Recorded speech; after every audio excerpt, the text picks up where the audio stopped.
नहमदुहु व नसल्ली अला रसूलिहिल करीम अम्मा बाद फ़ाऊज़ु बिल्लाहि स्समीइल अलीम मिनश शैतानिर रजीम बिस्मिल्लाहिर रहमानिर रहीम रब्बि इश्रह ली सदरी वयस्सिर ली अमरी वहलुल उक़दतम मिन लिसानी यफ़क़हू क़ौली। अपने देखने और सुनने वालों को रिज़वान असगर और मुस्लिम मसीही मुकालमा की टीम की तरफ से अस्सलामु अलैकुम व रहमतुल्लाहि व बरकातुहू। हाल ही में एक वीडियो देखने का इत्तफ़ाक़ हुआ जिसमें पादरी शफीक कमल साहिब से ये सवाल पूछा गया था कि क्या यसू अल मसीह अलैहिस्सलाम गायब का इल्म जानते हैं या उनको गायब की बातों के बारे में इल्म है।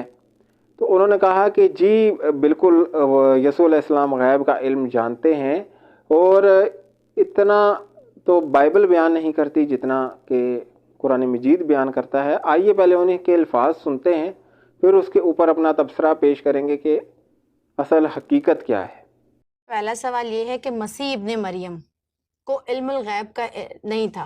हकीकत हाल ये है कि खुद इस्लाम भी इस बात की गवाही देता है कि मसीह को इल्मुल गैब था। बल्कि मैं आपको बताऊं कि शायद अनाजील ने इतना जोर देकर ये बात नहीं कही जितना कुरान मजीद कह रहा है। आल इमरान की 49 आयत में मसीह यसू का फरमान है कि और वो उनसे मुखातब थे और उनको कहा कि मैं तुम्हें बता सकता हूँ कि तुम जो कुछ तुम खाते हो और जो कुछ तुम अपने घरों में ज़ख़ीरा करते हो वो भी मैं बता सकता हूँ। और दूसरी बात लिखी है कि मसीह यसू को क़यामत का भी इल्म था। ये भी कुरान मजीद में अल-ज़ख़रफ़ में लिखा हुआ। तो मसीह यसू को इल्मुल गैब था। अब आ जाते हैं अनाजील की तरफ जी। तो एक शागिर्द को मसीह यसू ने कहा कि जा बंसी डाल, तो जो मछली पकड़ेगा उसको ज़िबा करना, उसमें से 2 सिक्के निकलेंगे जजिया देने की। तो जजिया एक अपना दे दे, एक मेरा दे दे। तो उसने वाकई जब जाके बंसी डाली तो ऐसा ही हुआ। तो इल्मुल गैब था। तो मसीह यसू ने कह दिया था ना, नतनिएल को कहा कि कल तू इस वक्त अंजीर के दरख्त के नीचे बैठा हुआ था, तो उस पर ईमान ले आया इस वजह से कि वाकई में उधर बैठा हुआ था, तो बंदा कोई नहीं था दूर दूर तक, तो इनको कैसे पता चल गया। तो मसीह यसू को इल्मुल गैब था। जी आपने सुना कि पादरी शफीक कमल साहिब क्या फरमा रहे हैं। पादरी शफीक कमल साहिब ने सूरा आल इमरान की आयत का हवाला देते हुए फरमाया कि ईसा अलैहिस्सलाम या सैयदना यसू अल मसीह अलैहिस्सलाम ये बात फरमाया करते थे लोगों से कि जो कुछ तुम खा कर आए हो वो भी मैं तुम्हें बता सकता हूँ और जो बचा कर आए हो वो भी बता सकता हूँ। लेकिन यहाँ पर इनकी इल्मी बददयानती का लेवल चेक करें कि उसी आयत में उसी की कंटिन्यूशन में लिखा है बिइज़्निल्लाहि, अल्लाह के हुक्म से बता सकता हूँ। यानी जो चीज़ अनाजील में लिखी हुई है कि मैं अपने आप से कुछ नहीं कहता, लेकिन जो कुछ बाप से पाता हूँ वो ही कहता हूँ। यानी जो चीज़ मैं अल्लाह सुब्हानहू व तआला से मुझे वही के ज़रिए मिलती है वो मैं तुम्हें बता देता हूँ कि तुम क्या खा कर आए हो और क्या बचा कर आए हो। तो यहाँ पर हज़रत ईसा अलैहिस्सलाम को इल्म गैब नहीं था, बल्कि वो वही इलाही के बारे में बता रहे थे कि अल्लाह के हुक्म से बता सकता हूँ। अब शफीक कमल साहब की इल्मी बददयानती ये है कि बेइज़्निल्लाहि के लफ्ज़ तो वो शीरे मादर की तरह पी कर हज़म कर जाते हैं और डिकार भी नहीं लेते, लेकिन पीछे वाले जो अपने मतलब के लफ्ज़ हैं पिक एंड चूज़ करके वो लोगों को सुना देते हैं। इसी तरह उन्होंने कुरान मजीद के एक और मकाम का हवाला देते हुए कहा कि ईसा अलैहिस्सलाम को तो क़यामत का इल्म भी था, जबकि वहाँ पर लिखा हुआ है कि ईसा अलैहिस्सलाम क़यामत की निशानियों में से एक निशानी है। अब यहाँ पर मुफस्सिरीन ने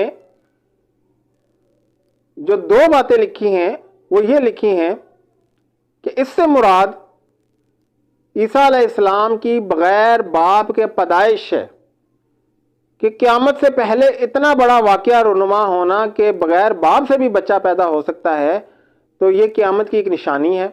और दूसरी जो तफसीर इसके बारे में उलमा कराम ने कर रखी है वो ये है कि कुर्बे क़यामत ईसा अलैहिस्सलाम का आसमान से नाजिल होना इस बात की निशानी है कि अब क़यामत करीब है। तो यूँ ईसा अलैहिस्सलाम क़यामत की निशानियों में से एक निशानी है, ना कि उनको क़यामत का इल्म है। फिर शफीक कमल साहिब